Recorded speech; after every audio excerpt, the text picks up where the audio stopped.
سایەق گەڵابەیەک لە ناو بۆدی گەڵابەکەی زیخی بەسەردا کراو گیانی لەدەستدا. دوانیۆڕۆی ئەمڕۆ لە سنووری کۆمەلگای پیشخاپور لە دهۆک ڕووداوێکی دڵتەزێن ڕوویدا. ڕووداوەکەش بەم شێوەیە کە من بۆتان باس دەکەم. لە کارگەیەکی چەولێم گەڵابەیەک ڕاگیراوە، دوایی شۆفڵێک دێ زیخی دەکاتە ناو گەڵابەکە.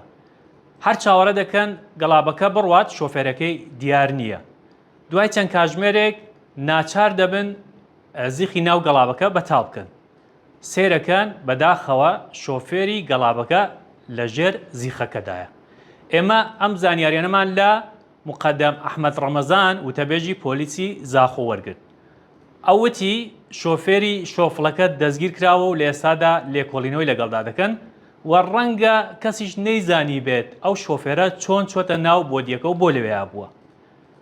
وردەکاری ئەم هەواڵە لە ماڵپەڕی 964 دایە خوێنەری بن.